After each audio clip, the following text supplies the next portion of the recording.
Good evening, everyone. Wonderful to see you for our Selichot program this evening, which will consist of a 36-minute movie from 2023, the Oscar award-winning The Last Repair Shop. It's a really moving movie.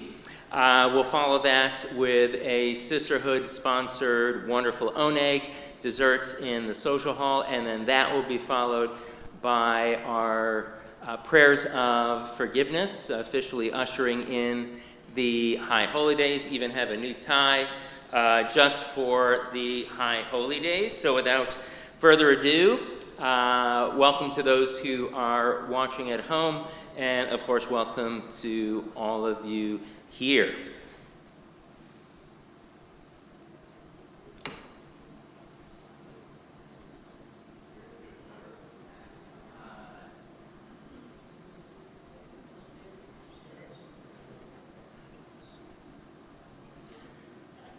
Just a heads up that we're going to be turning out the lights. Thank you, Ed.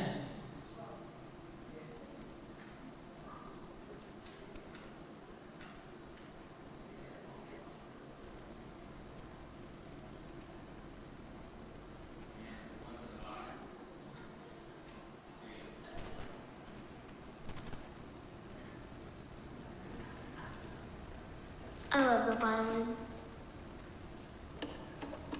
The hardest things in my life is probably my family's health. Like, everybody's always getting sick back to back. They're like, oh, we have to go to the hospital for them and stuff. Like, wait, I'll hear you play in a minute. I just have to get these medicine for them. You know, I can understand, but it's like, okay. Like, I guess I'll play by myself. If I didn't have my violin from school, I would probably, I don't know what I would do. Don't even jinx me with that.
Let's see, there's 4 departments. There's brass repair, string instrument repair, woodwind instrument repair, and piano shop.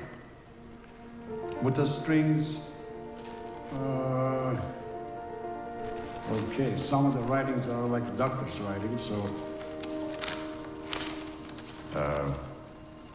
violin, broken peg, please repair as needed. So in this case, old peg has to be removed, new peg fitted, strung, and instrument goes back to student. When wood breaks, It breaks in a unique way. And if you leave a crack open, the instrument buzzes. It can be really frustrating. It's hard to find that last little buzz in the cello.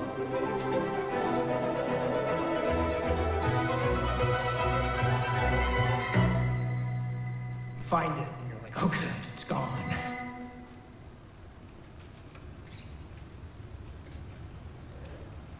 It's really hard being a kid. Some of them come from a place of love and support, and others come from huge dysfunction. The emotional broken things and the mental broken things are more difficult. You can't glue that back together. That takes time, and it takes care.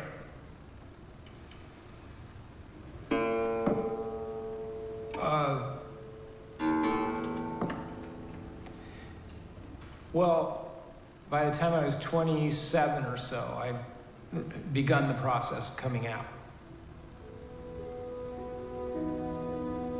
It was 1975. You have to remember that this was a different time. Being gay wasn't accepted. People were beaten in the street. People were bashed and killed. So from 13 years on, I tried my best to not be. I tried to grow out of it. I tried to, evolve beyond it, and it wasn't happening. And I thought I was broken. That buzz in the cello. It became either miserable trying to be something I wasn't, or be authentic, and be shunned, ridiculed, beaten, or just kill myself. It was getting to a point of crisis for me.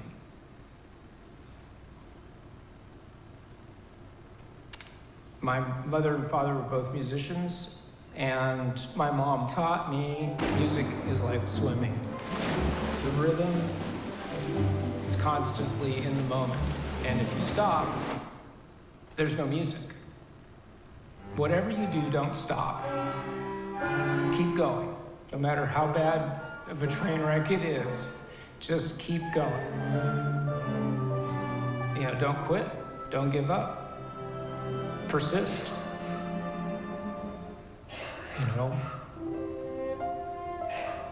And so I didn't decide. I realized I had to accept it. I wasn't broken. Don't need to fixing. And so I decided to embrace it. Met my husband, we became dads. And we've been a couple for almost 23 years now.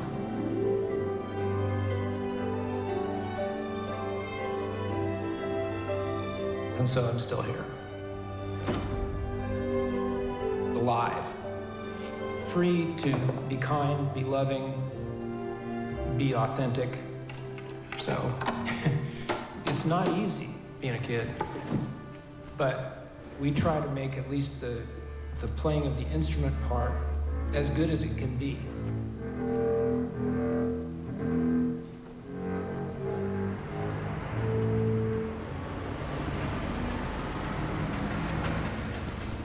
If you told me 5 years ago that, I'd be playing sousaphone, I'd be like, damn.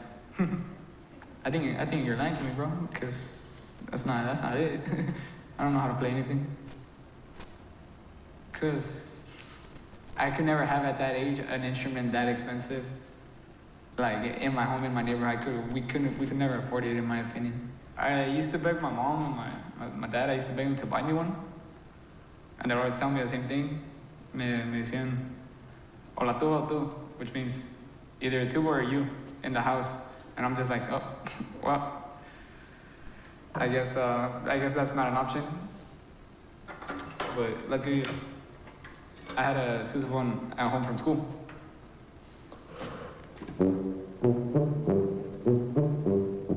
I was 13, 14. It's emotional because, like, when you think about, like, right now, 18, fresh out of high school, going to college, barely starting life, and I'm gonna find a way to somehow make music my career, my passion, my living. Without the tubas at school and the sousaphone at school, like, you never know, honestly. For example, brass department, euphonium, leak, resolder as needed, give a sonic wash. This one needs tender little care.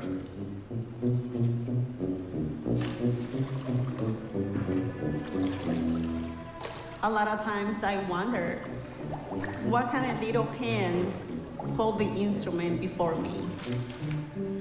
I have a big jar. I call it the treasure jar, and it's all the stuff I have found inside the instruments. Batteries, marbles, candies, pencils, erasers. This little toy is tiny, about this big, and it's all hairy. It's like secret communication between the kid and myself. What kind of story that instrument can tell me if he can talk to me? My story, it was a big adventure, biggest scary adventure. I was born in Mexico, in a town called Morelia. My mother used to say to us, you can do anything you want in life. You're smart, you're strong, go fight for what you want. Since I was a little girl, I wanted the American dream, so I decided I want to go to the United States. When you set your mind on doing something, you do it. We travel all night, seeing those buildings all light up. My jaw was dropped. So like, wow, it's even better in life than what I was imagining.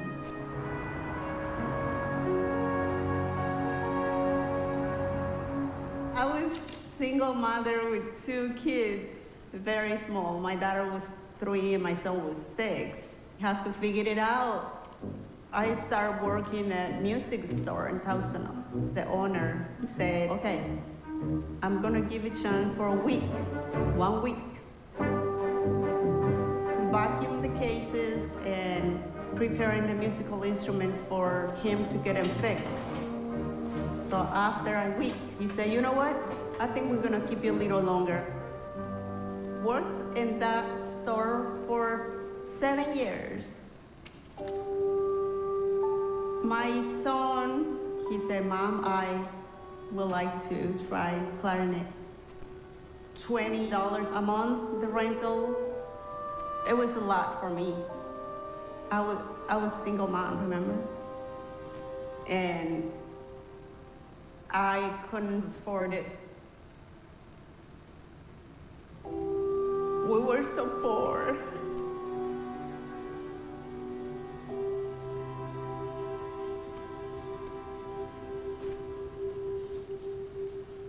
Sometimes we didn't have food.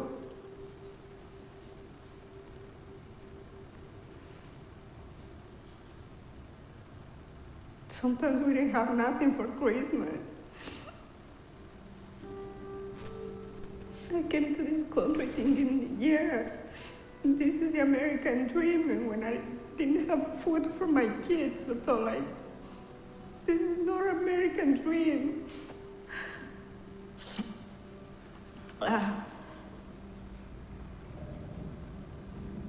Few years later, one of the technicians, Mark Como, he called me. And opportunity opened LAUSD, they were gonna hire 2 brass technicians.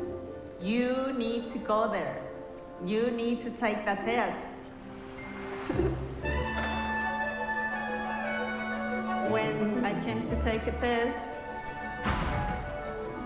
there were 12 men and myself. I was scared.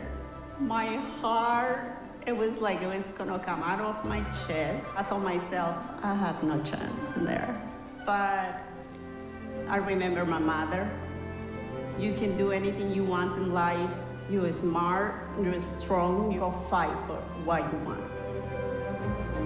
Night before, with my kids, I talked to them, I said, look, I'm gonna take this test. If everything go okay, we're gonna have a totally different life. So the test was the most difficult experience. Cleaning so many little parts. The pistons, they need to go up and down. The casing and the piston have to lock inside with a little guide, and they fit like a glove. Any little dent, any little scratch, even if it is dirty,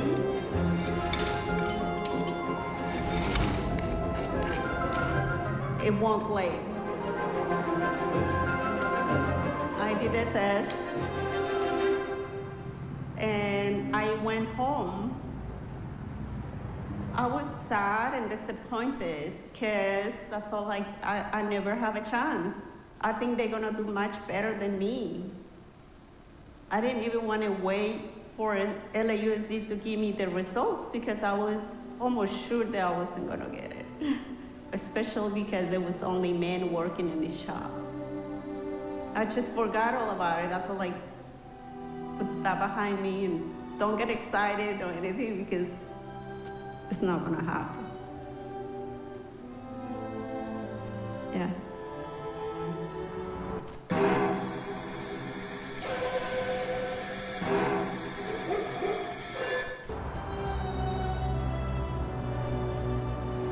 And then I get a phone call. You have no idea how I felt.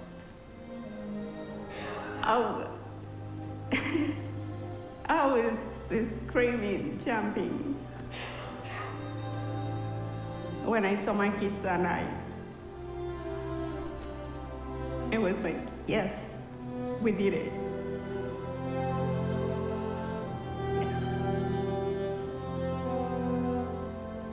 So I started working here, January 26, 2004. They give me my bench all these years I've been working here. Same bench, I never changed. Music changed my life. For sure it did. I started at the age of 9. My school gave me my saxophone, they gave me a case, they gave me everything I needed. This is a beauty. I usually always was in the house, playing around, a lot of energy, like throwing everything down and always messing up. The saxophone helped me, in a way, be more disciplined. Because music, okay, I have to be on time, I have to practice, I have to look good, I have to shower, I have to brush my teeth. It helped me focus more. When I'm feeling tense, when I'm feeling sad or angry, the saxophone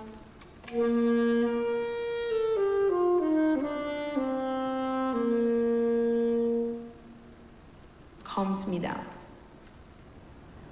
But the G-sharp key always gets stuck. With the woodwinds, we have the saxophone. Missing a screw, lower joint, left hand, pinky, F key. So on and so forth. G sharp key completely fell off. Complete overhaul. So in this case, they have to evaluate.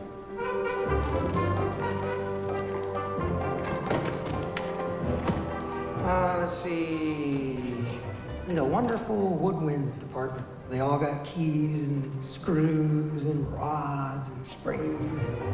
And if those get bent or rusted, then the instrument leaks. It's kind of almost like a puzzle. You find a leak, you fix it. You go to the next thing, that leaks, you fix it. You might have to take the instrument apart just to get that one pad just right. You do it. You do whatever it takes, because for a young child that's interested in playing, that one instrument could change their whole life.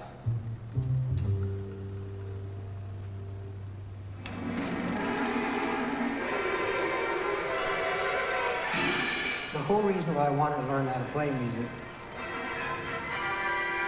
came from the old Frankenstein movie, where Frankenstein was out in the woods and the whole township was after him, you know, with the shovels and everything, and he was in the woods trying to run away. That always stuck with me because growing up, got picked on so much.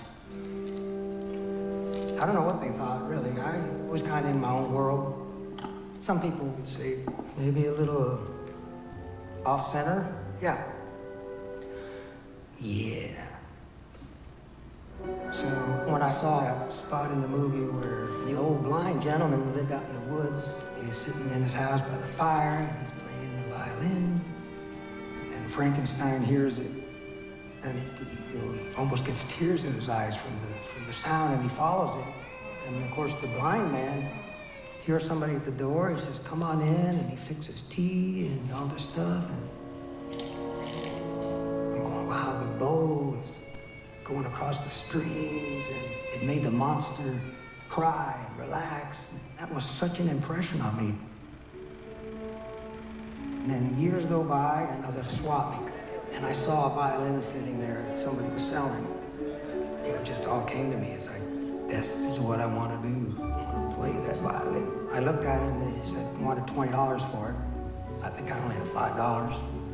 So I hitchhiked all the way back home, and my mom, I begged her. I said, "Can you front me $20 and could you please drive me back?" Went back there, ran down the aisle, and I'm looking, I can't find this violin anywhere. I was on the wrong aisle. Went around the other aisle, and there it was. Beautiful, like lime green felt on the inside. And from that moment on, I had the fiddle bug, and I didn't even stop to eat sometimes. I just wanted to play, and learn, and play, and learn. In high school, I took every music class I could. All the other classes were just complete torture. So my buddy in high school, he got a banjo, and then we started playing bluegrass music, fiddle and the banjo, and our best friend, Chuck, he played rock and roll guitar. Bam. We named ourselves after Bodie Ghost Town, the Bodie Mountain Express. So we came in a music store, we say, we're a band, we're looking for a place to play, get some tips. Oh, you guys play? Hey, get out your instruments and play some. We had these silly hillbilly band routines, a bunch of like shakers and spoons. Played some tunes, a little show. The banjo player, you know, did the funny thing with his eyes. And he grabs the phone, dials up, starts talking on the phone, puts the phone down. Next thing we know, this Cadillac pulls up in front of the store. And out comes this guy, Colonel Tom Parker, Elvis Presley's manager. And of course, Colonel Parker is friends with Liberace, Frank Sinatra. Next thing you know, we're gonna go to Frank's house and we're gonna play a little concert. We're gonna go to Liberace's house and play a little concert. Snap like that. It was 1975, New Year's Eve, Pontiac Dome Stadium. The Colonel put us on the Elvis show, and it was 73,000 people. And we were the first ones on stage. We're all wearing overalls, and everybody waiting to see Elvis, looking like, who are these hillbillies?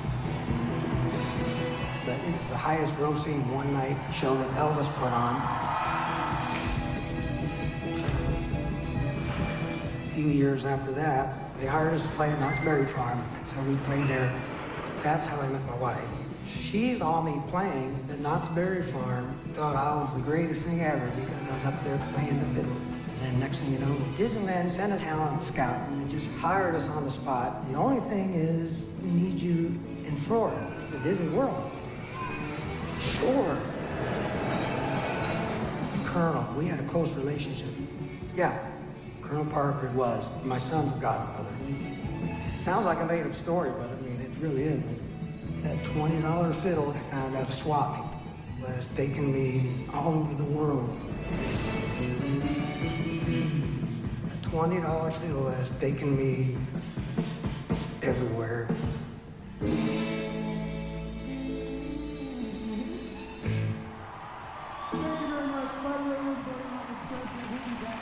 And that brings us to where I'm at now. Getting these instruments to play easily for a wonderful purpose. The fact that the kids have a chance to play instruments if they can't afford it. That one instrument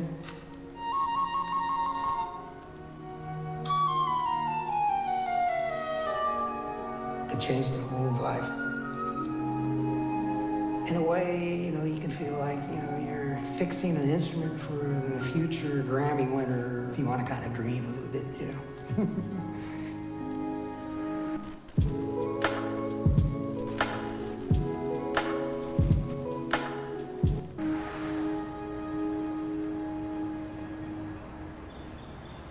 When I was 3 years old, my dad taught me how to play Twinkle, Twinkle, Little Star on the piano.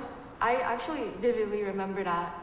I've been playing the piano for like 9 years now. You know, I just have a connection with it, you know? I'm getting emotional. I've just been playing for a while, playing for a long time.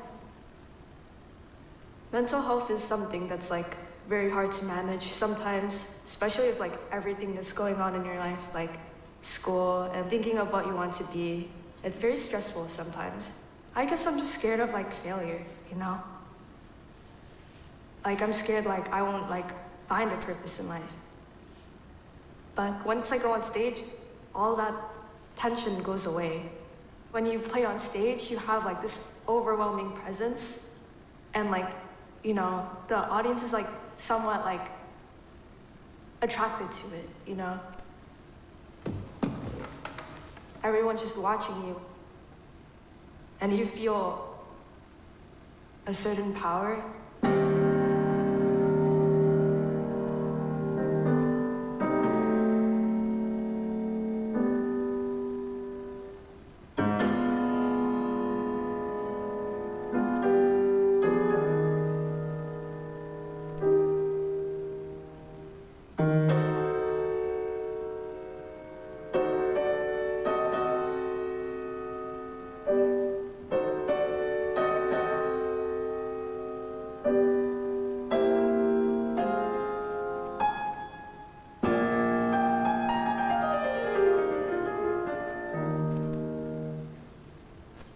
Something like that.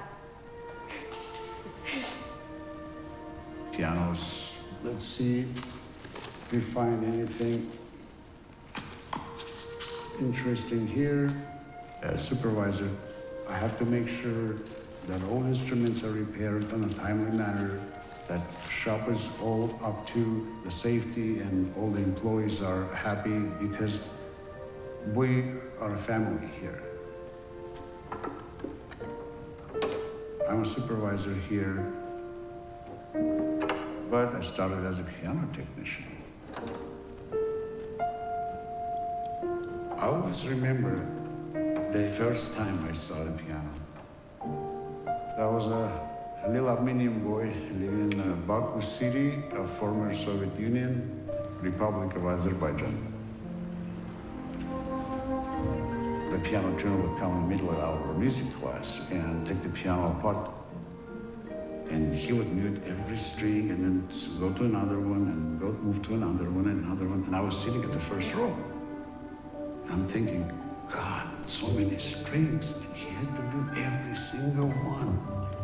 So many parts, how did he do that? Wow. Late 60s, early 70s, my brother, he's 10 years older than me, he bought a guitar. And he told me not to touch it.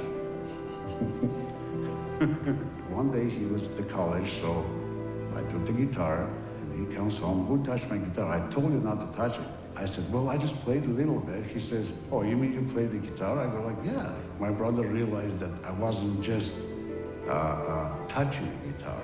I was actually trying to play it. And he gave me the guitar.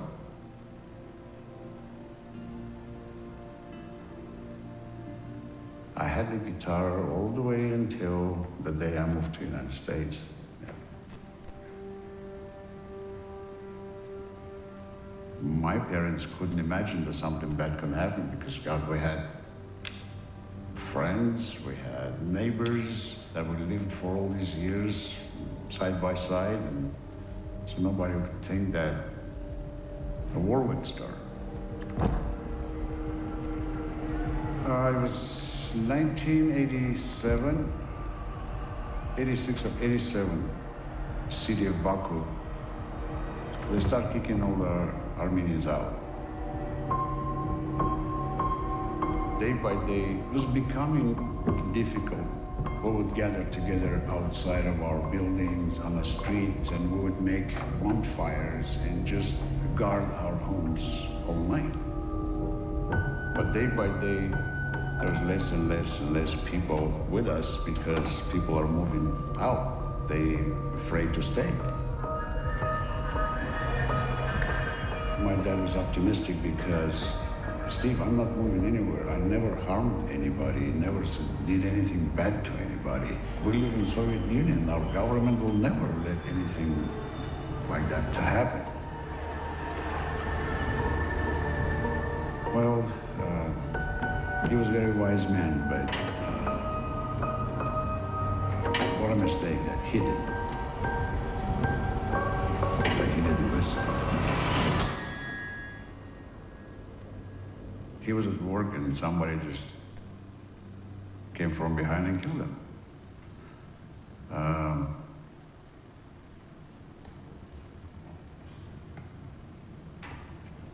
don't know. Sorry.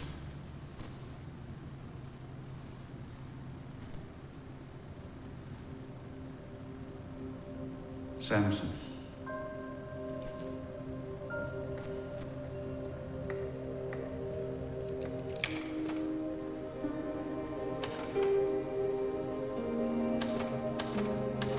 That's my son's name.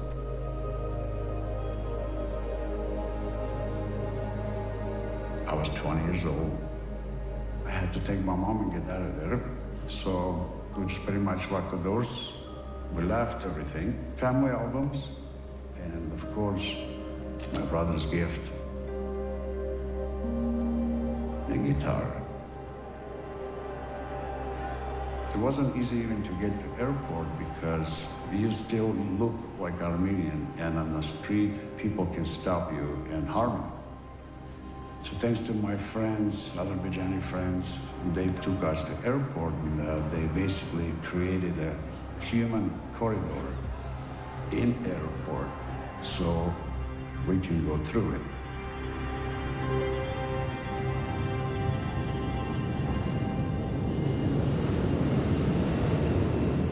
When we arrived in the United States, they found a sponsor, Ken and Veronica. I maybe knew how to say hello. I had small Russian English dictionary, so if I want to say something, I would just go find the words and show it to Ken. And when I asked him what he does for a job, he tried to tell me through dictionary, but he couldn't find the right words. But he had this picture, beautiful painting on his wall above his piano. The artist is Norman Rockwell.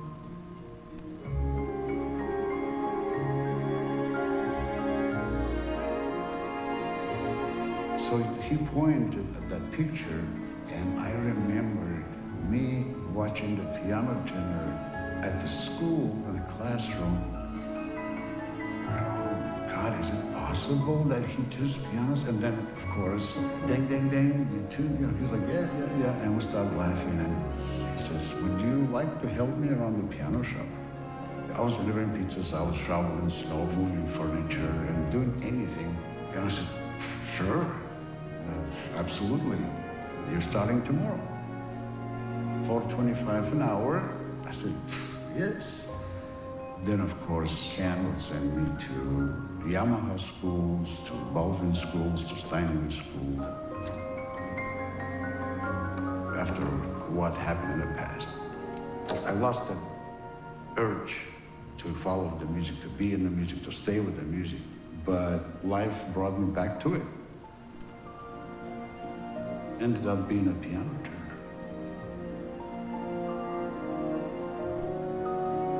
I mean, see how life is? I took two things that I love, dancing and dogs, and I made them into a successful business.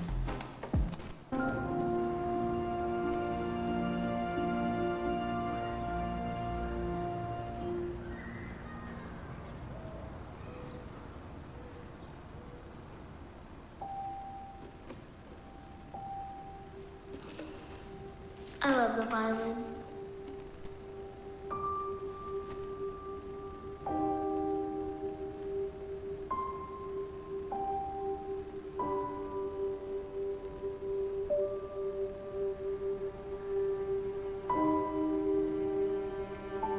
I think a lot of people see a broken thing and they just think it's broken. It can be anything. Maybe it's public schools. Or maybe it's the United States or any other part of the world. Maybe it's just a $20 fiddle found at a swap meet. But when we see a broken thing, we think, oh, with a little something here, a little something there, we can fix the part that's broken and make things whole again. It's difficult work. But no matter what, You do whatever it takes because It is one of the best things that humans do. that's why this is not just a musical instrument repair shop. When the instrument breaks, there's a student without an instrument. No, not in our city.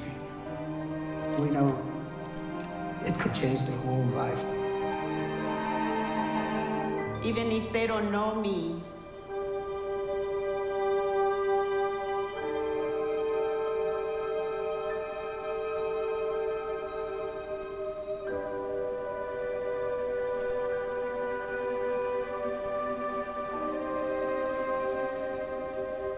I'm part of that.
Wasn't that a really impressive movie? It's probably a reason why it won an Oscar. So, very moving movie, and the themes really mirror many of the themes that we talk about on Selichot, and then moving into the holidays about brokenness and our ability to repair things. About persistence, about practicing not just instruments, but also practicing to be a better person. When I was watching the movie this time, I thought about the shofar and the similarities, how the different characters are saying, you know, they're really putting themselves and their stories into the instrument. And I can't remember what rabbi said it, but he said that all of us are really like a shofar, and what we put into it and the quality of what we put into it is, in essence, what we get out of it. So really a beautiful movie. Any thoughts or comments or questions? Yeah.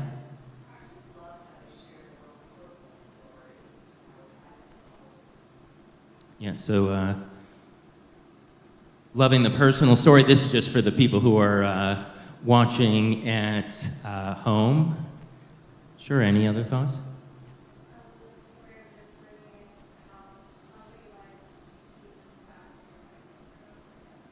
Yeah.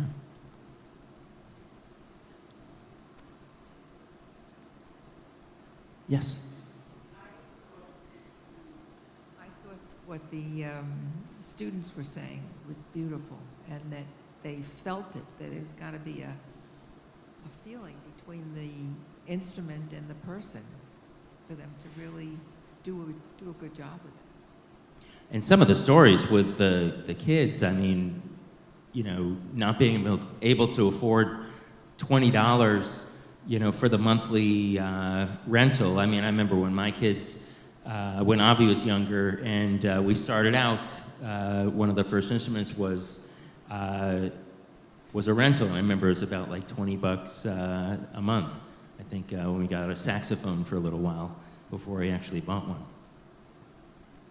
I think it was interesting that something can be broken, fixed, and have another life.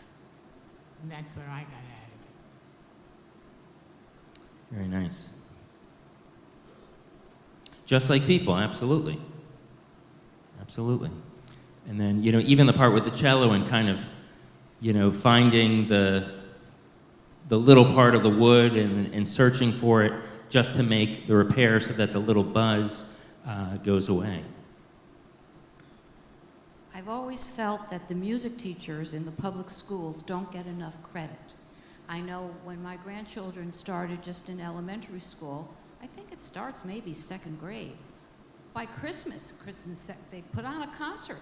I can't believe they're playing these instruments. And all the way through high school until it was a fabulous orchestra.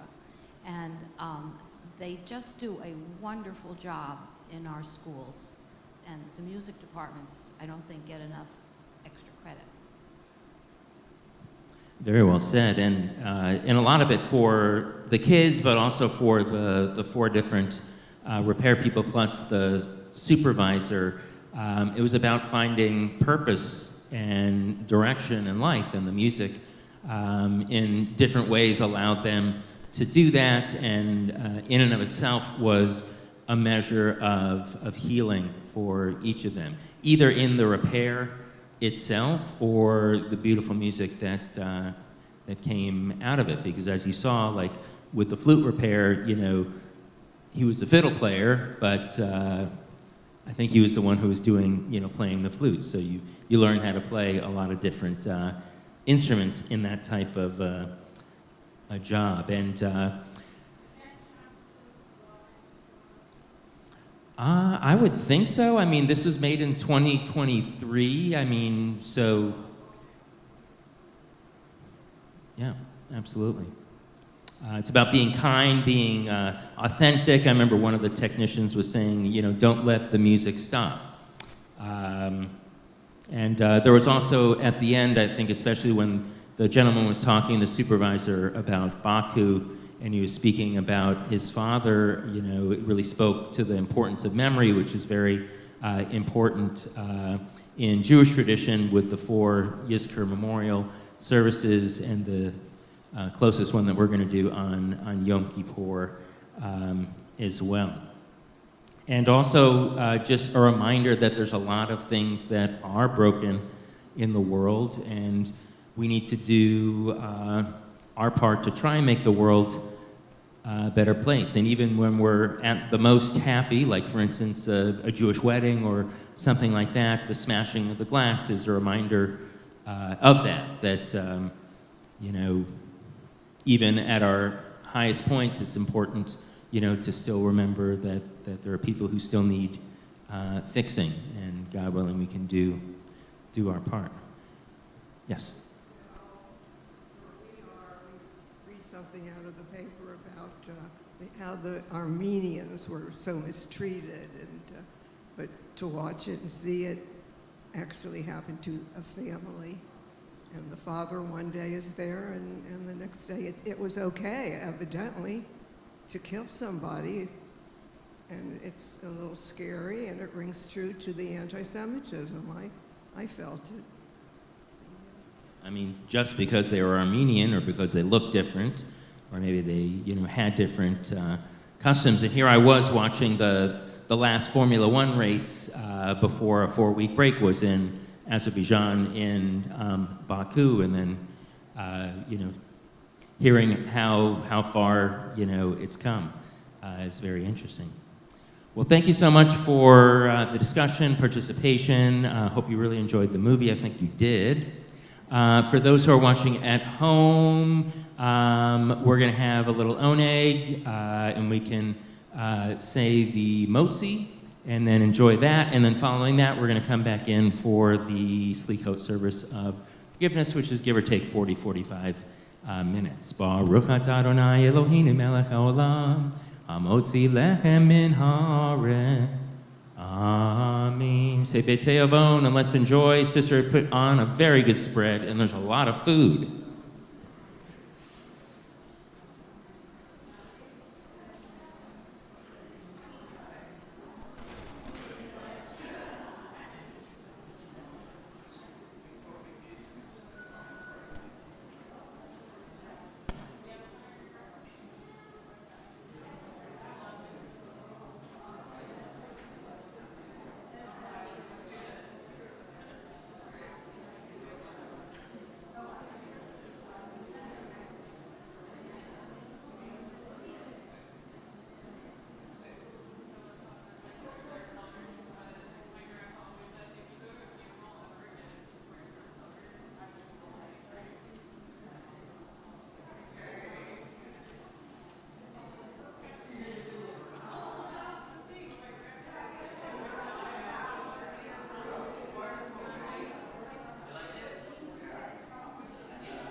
Hello, for those watching at home, we're going to begin the Selichot service at 9:15, so in 5 minutes.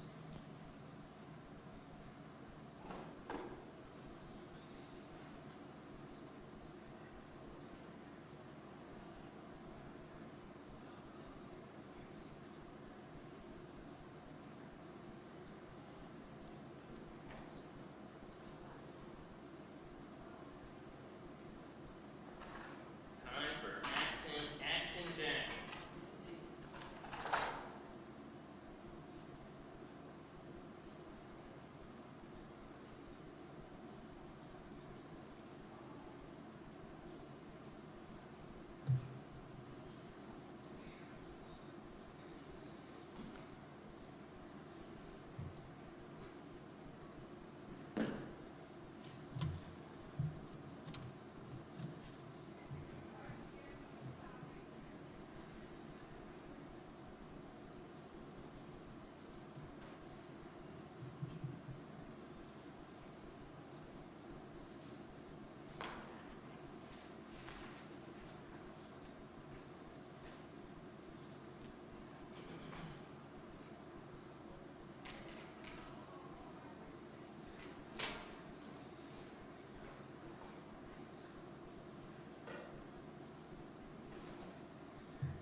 know if the door comes off the hinge and starts going like, then you're doing it wrong.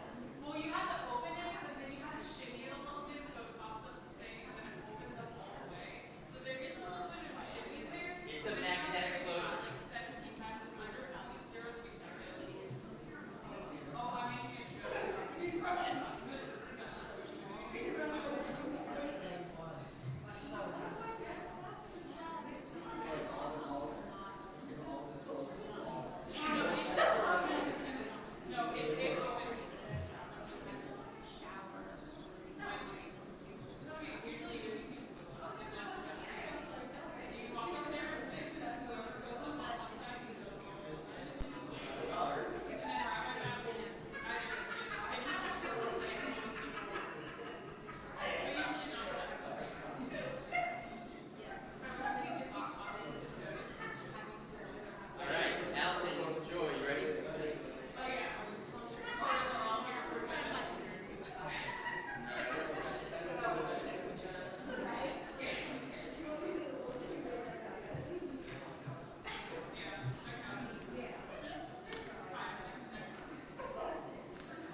For those coming back to the sanctuary, welcome back.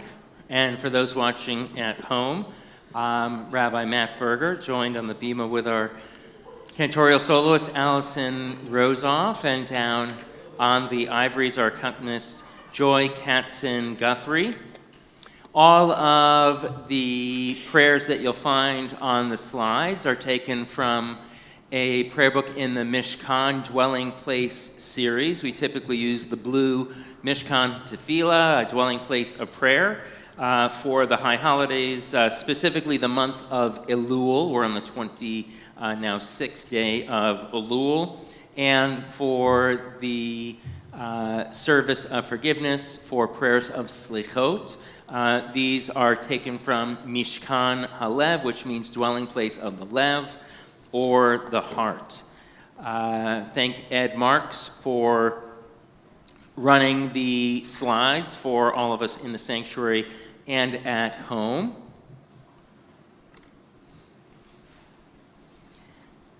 And if you could go to the first slide.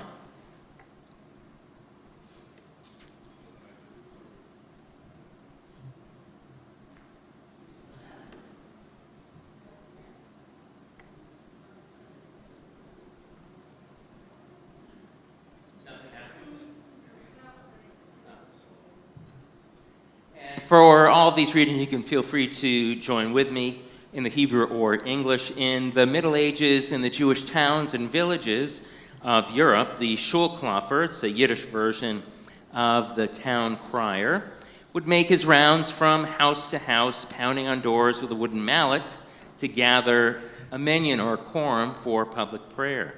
But during the days of Selichot, the penitential prayers, preceding Rosh Hashanah, the head or Jewish New Year, the door knocking happened at midnight. The mallet was shaped and curved like a shofar, a ram's horn, and the Schulklopfer would have a special message for everyone on his route, men, women, and children alike. Israel, holy folk, awake, arouse yourselves, and rise to the service of the Creator. Still aspiring to be a holy folk, we rise tonight, as our ancestors did, to the service of our Creator. We're here not because of a knock on a door, but because at this season, our hearts begin to pound, an inner voice awakens us, and we feel summoned to this place of prayer and community. To help us with the Klei Kodesh, the different holy objects of the Havdalah ceremony, representing the end of Shabbat and the beginning of New Week. Pleasure to call forward Sophia Schoen. And I'll ask you first to light the braided candle. And we'll be singing 4 different blessings. First for the fruit of the vine, followed by the spices, then followed by the Aish, or the candle light, and finally a prayer for the separation between the holy day of Shabbat and the beginning of the new week. We'll be singing Debbie Friedman's beautiful arrangement of these prayers. Ya la ya la la la la la ya la ya la la la la la ya la la ya la la ya la la la ya la la ya la ya la la la la la ya la la la la la ya la la la la la ya la la la. For the wine. Baruch atah Adonai Eloheinu melech haolam borei puri hagafen borei puri hagafen ya la ya la la la la la ya la ya la la la la la ya la la la la la ya la la la ya la la Baruch atah Adonai Eloheinu melech haolam borei minei besamim borei minei besamim ya la ya la la la la la ya la ya la la la la la ya la la la la la ya la la la ya la la Baruch atah Adonai Eloheinu melech haolam borei meorei ha'ein borei meorei ha'ein ya la ya la la la la la la ya la la la la la ya la la la la la ya la la la ya la la Amavdil ben Kodesh l'kol Atotenu yimhol Zarenu v'chasmenu yarbe hakol Ve'akol chavi Malayla Shavua tov Shavua tov Shavua tov Shavua tov Shavua tov Shavua tov Shavua tov Shavua tov A good week, a week of peace. May gladness reign and joy increase. A good week, a week of peace. May gladness reign and joy. And a song of peace for Eliyahu the prophet to join us.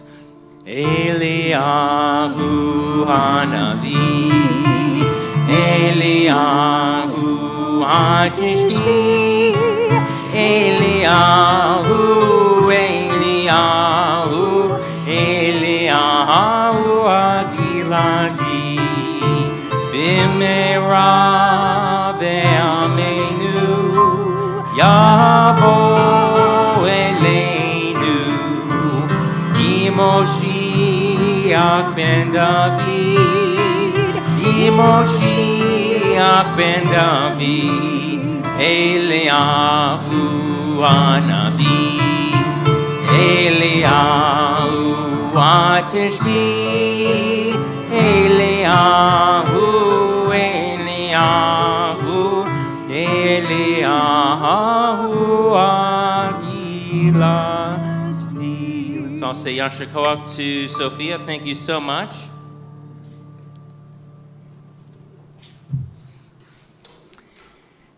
We'll continue with a beautiful poem.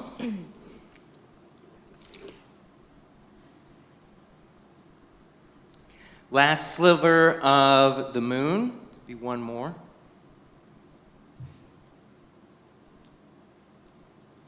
Actually, excuse us.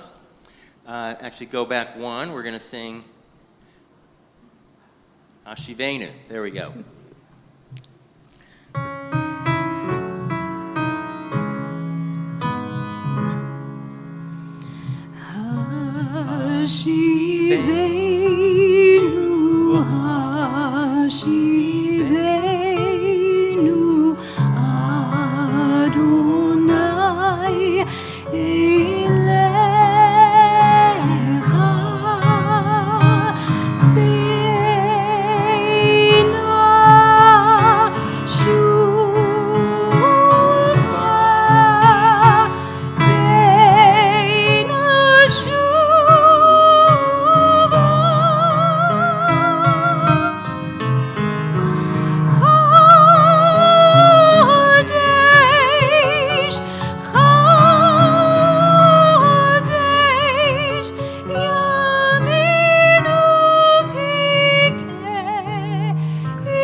Return to the land of your soul. Return to who you are. Return to what you are. Return to where you are. Shuva, Shuva.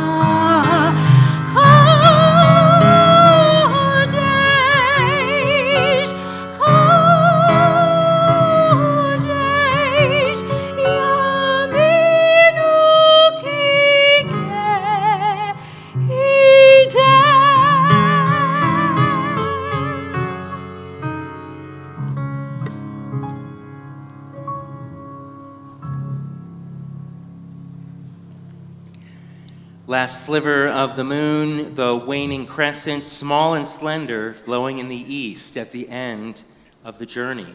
A curve of silver barely there that fades away with the dawn. Faintest light the eye can discern, like the soul within me barely there, waning and weary as the year winds down. At the end of the journey, the old moon flickers out and darkness awaits the new. Now in the stillness, we can feel it being born. Remind us the horizon will be bright again, the waxing crescent will rise. Heal our hearts, gather us in from the darkness, restore the light within us. Going to sing a portion of Psalm 27, Achat Sha'alti, one thing I ask, one thing do I seek, to be in God's house all the days of my life.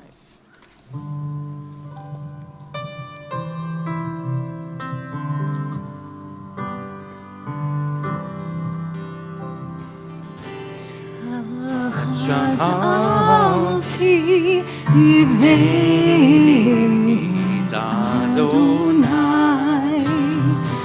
Achat Sha'alti Otav Akesh Achat Sha'alti Liveit Adonai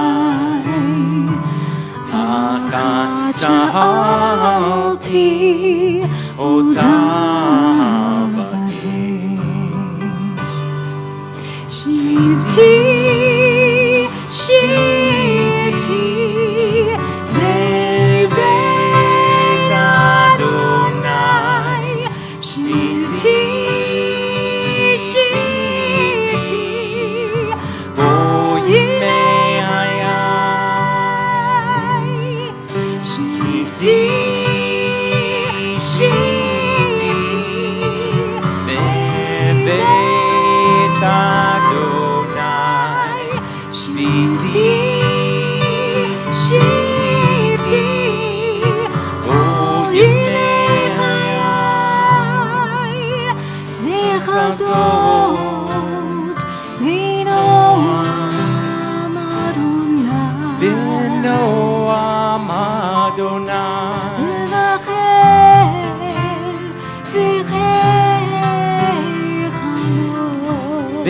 V'echalo Lechazot B'noam Adonai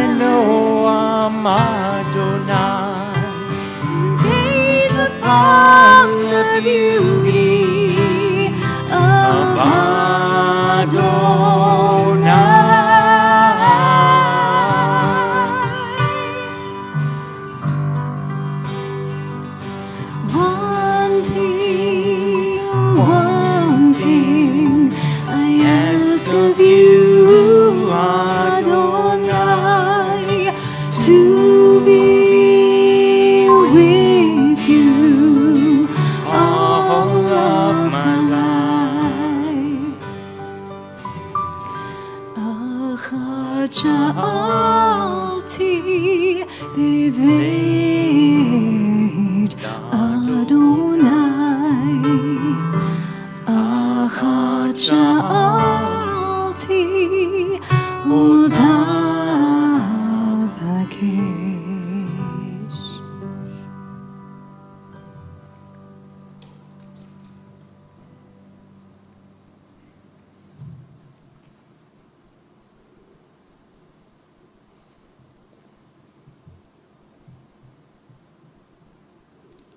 It's a personal reflection. Be patient towards all that is unresolved in your heart. Try to love the questions themselves. Do not now seek the answers which cannot be given, because you would not be able to live them. At the point, and the point is to live everything. Live the questions now. Perhaps you will then gradually, without noticing it, live along some distant day into the answers. We are taught that days are scrolls. Write on them only what you want remembered. But we remember our weaknesses, and our days bear the mark of all that went wrong. On this night, we have hope in the one who sustains us. Join me. Though we stumble and falter, you promise forgiveness. If we stray from the truth, you do not forsake us. If we sink to the depths, your mercy uplifts us.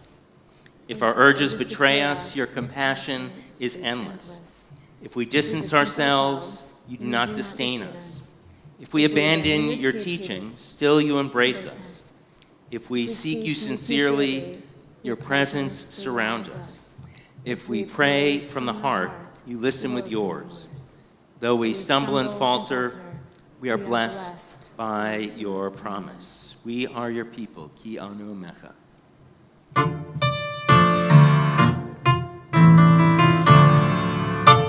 Ki anu amecha ve'ata malkeinu, anu vanecha ve'ata avinu, anu nachatecha ve'ata goraleinu, anu tzonecha ve'ata roenu, anu karmecha ve'ata notreinu, anu ratecha ve'ata dodeinu, lai lai ya la la la lai, ya lai lai lai lai lai lai lai lai, ya la la la lai, la la lai, ya lai lai ya lai lai lai lai. God's fate is now like the fate of trees and stones, sun and moon, in which we stopped believing when faith in God began. But God is obliged to stay with us, at least like the trees, at least like the stones, and like the sun, moon, and stars. Pleasure to call forward Lillian Epstein. She's going to help open the ark as we recite God's 13 attributes. I'll ask all of us to rise.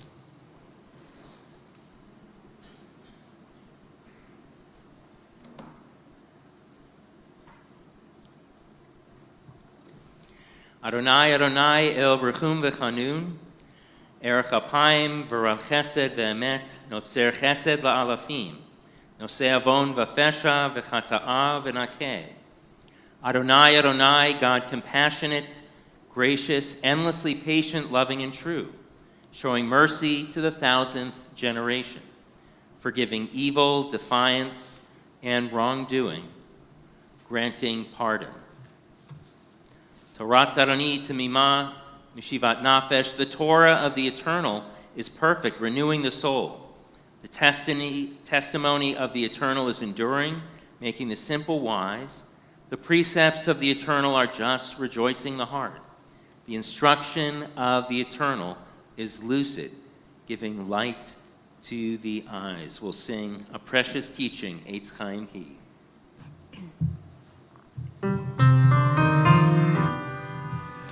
Eitz Chaim Hi, lama chazikim ba, letomechecha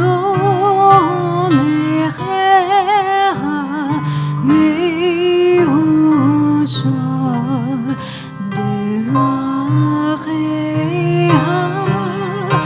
darechei noam, v'chol netivotecha shalom. Hashivenu Adonai elecha v'nashuva Chadesh, Chadesh Yameinu, Chadesh Yameinu kekedem.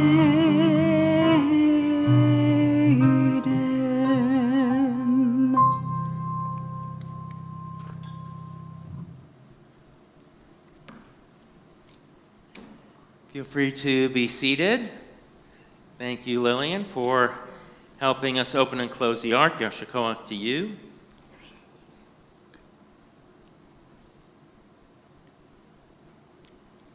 Next part of the service called the Path of Return. Soul of eternity, my strength, my song, where will I find you? Your place is a mystery far away. But where will I not find you? Your glory fills the world. I sought your nearness. I called you with all my heart. And when I went out to find you, I found you coming towards me. Breathless, I witnessed your power, and in holiness I gaze. A beautiful poem written by Rabbi Yehuda Halevi, a good 800 plus years ago. We'll continue with the Vidui, the confession.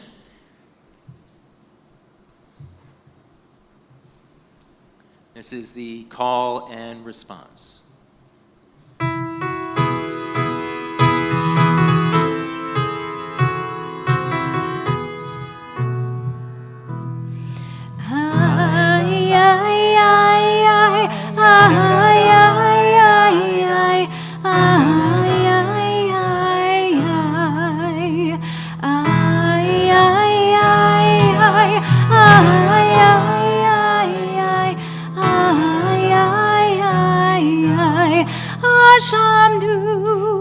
Ashamnu, Bagadnu, Gazalnu, Dibarnu Dofi, Ay, ay, ay, ay, ay, ay, ay, Evinu, Hirshanu, Zadnu, Hamasnu, Tafalnu Sheker, Ay, ay, ay, ay, ay, ay, ay, ay, Yatsnura, Kisavnu, Latsnu, Maradnu, Nihatsnu, Saranu, Avinu, Pashanu,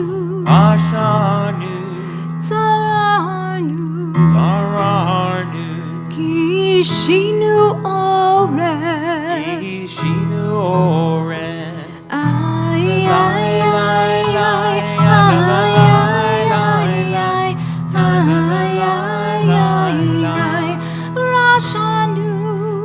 Shanu, Shichatnu, Shichatnu, Tiavnu, Tiavnu, Tainu, Tainu, Titanu, Titanu. Ay, ay, ay, ay,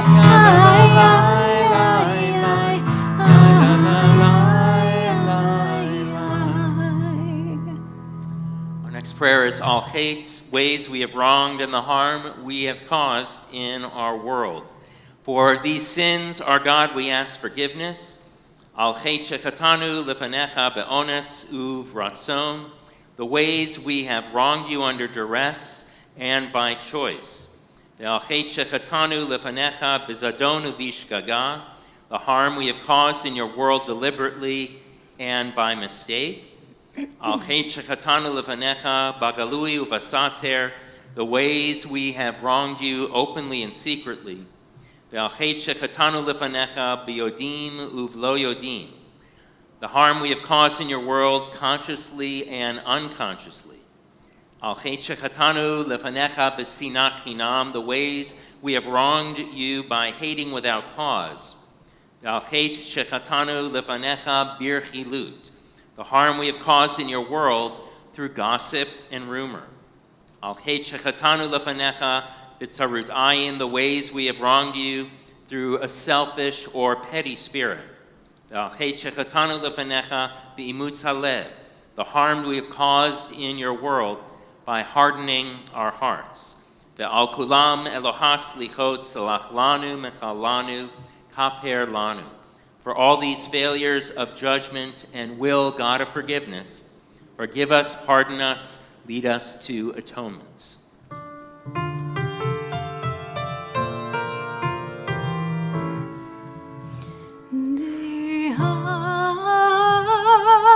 Al kulam Elohai Selichot Salach lanu Mechal lanu Kaper lanu Ve'al kulam Elohai Selichot Salach lanu Mechal lanu Salach lanu Mechal lanu Kaper lanu. Continue with a poem written by the Israeli poet Yehuda Amichai called The Place Where We Are Right, a poem about stubbornness, but also compassion, empathy, and the importance of listening to one another. I asked myself, who's listening to these words of confession? Magnificent ear of the universe, are you my personal confidant? Or am I just talking to myself? Then I got it. The question is a diversion to distract me from hearing who I really am. We'll continue with Shema Kolenu, which also talks about the importance of listening, a song of forgiveness.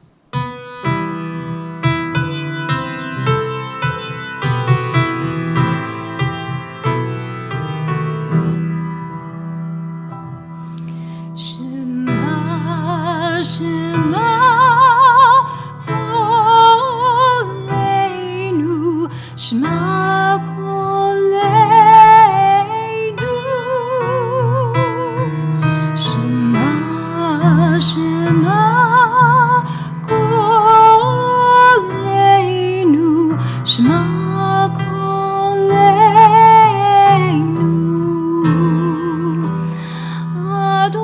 Adonai Eloheinu Shema Kolenu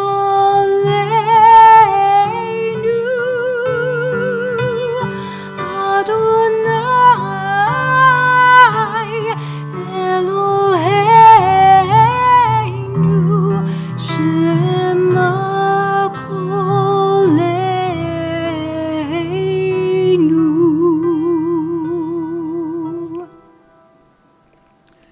Please join me in reading the translation. Hear our call, Adonai, our God. Show us compassion. Accept our prayer with love and goodwill. Take us back, Adonai. Let us come back to you. Renew our days as in the past. Hear our words, Adonai. Understand our unspoken thoughts. May the speech of our mouth and our heart's quiet prayer be acceptable to you, Adonai, our rock and our redeemer. Do not cast us away from your presence or cut us off from your Holy Spirit. Do not cast us away when we are old. As our strength diminishes, do not forsake us. Do not forsake us, Adonai. Be not far from us, our God. With hope, Adonai, we await you. Surely you, Adonai, our God, will answer. Take a few moments for our own thoughts and prayers.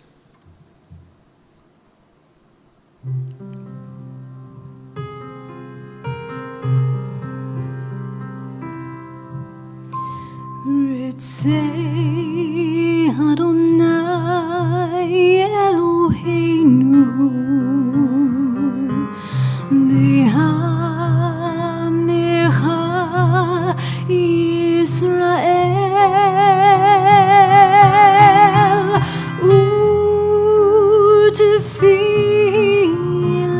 U'tefilatam Be'ava Tikabel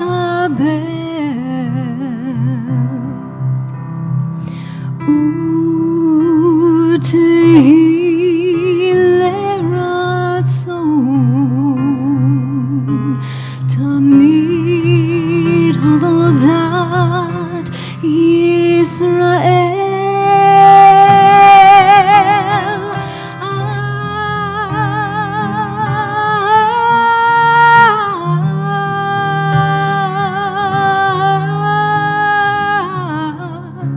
Yisrael Amecha El Karov Likol Korav B'nei El Avedecha Lefaneinu Shevach Ruchacha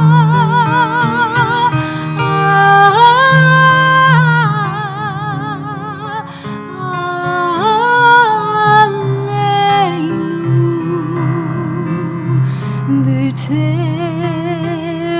V'techezena Eineinu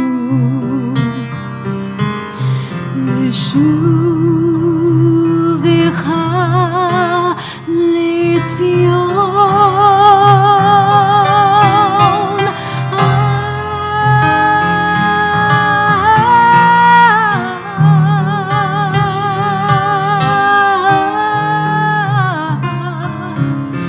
Brachamim Baruch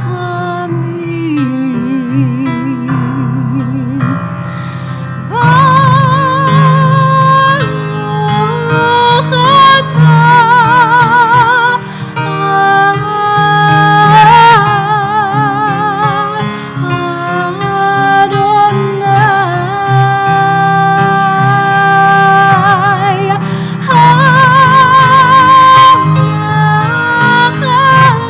HaMachazir Shechinato L'Tzion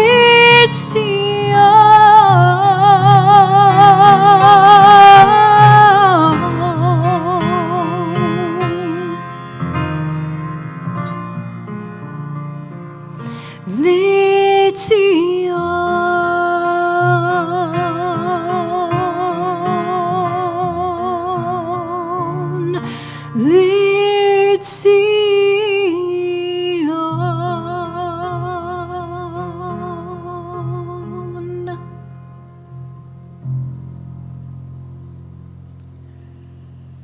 We'll now share the poem written by Priscilla Stern, Walk With Me.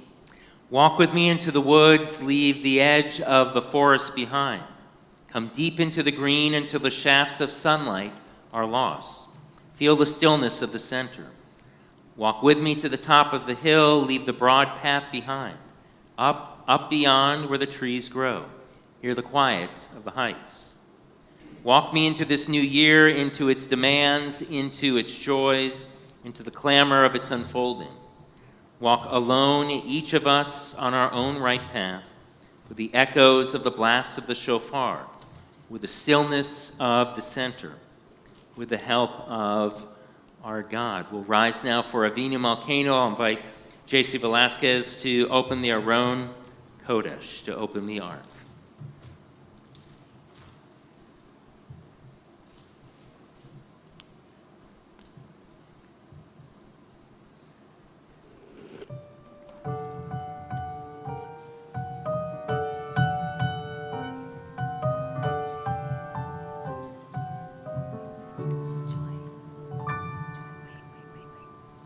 Me, Avinu Malkeinu, Shema Kolenu, Avinu Malkeinu, Almighty and merciful, hear our voice. Avinu Malkeinu, Chatanu lefanecha, Avinu Malkeinu, we have strayed and sinned before you. Avinu Malkeinu, Chamol aleinu, ve'al olaleinu, v'tapenu. Avinu Malkeinu, have compassion on us and our families. Avinu Malkeinu, kale dever v'cherev v'ra'av me'aleinu. Avinu Malkeinu, halt the onslaught of sickness, violence, and hunger. Avinu Malkeinu, kale kol tsar umastin me'aleinu. Avinu Malkeinu, halt the reign of those who cause pain and terror. Avinu Malkeinu, kotvenu b'sefer chayim tovim. Avinu Malkeinu, enter our names in the book of lives well lived. Avinu Malkeinu, chadesh aleinu shana tova. Avinu Malkeinu, renew for us a year of goodness.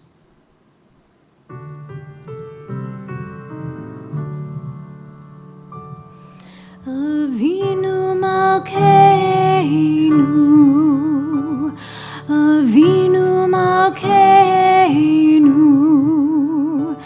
Avinu Malkeinu, Chanenu Vanenu, Ki Ein Banu Masim, Aseh Imanu, Tzedakah v'chesed, Aseh Imanu, Tzedakah v'chesed, ve'hoshienu, Aseh Imanu, Tzedakah v'chesed, Aseh Imanu, Tzedakah v'chesed, ve'hoshienu. Avinu Malkeinu, Avinu Malkeinu, Avinu Malkeinu, Honenu Vanenu, Ki Ein Banu Masim.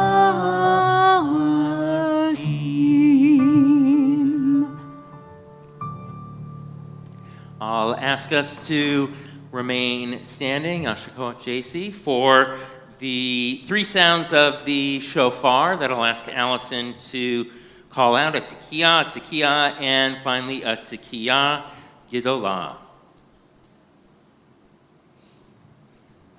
Tekiah, Tekiah, Tekiah Gedolah.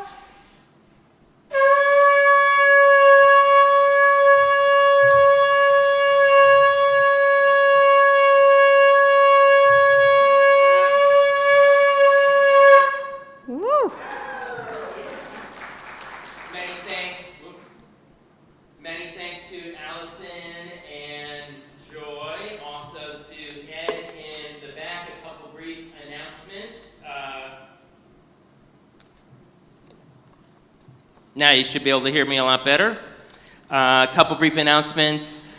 Cemetery visits tomorrow, noon at Sylvan Abbey on 580 and 1 o'clock next door at Curlew Hills, always a mitzvah to visit the graves of loved ones, especially during the High Holy Days. And Erev Rosh Hashanah, our first service for the new year, will be this Wednesday evening, October 2nd at 7:30 p.m. Thank you once again for all of you for joining us here, to Allison and Joy for helping lead a beautiful service. Thank you once again to Sisterhood for an awesome oneg spread. Have a good evening, and Shana Tova. May this new year be sweet, happy, and healthy for all of you. Take care.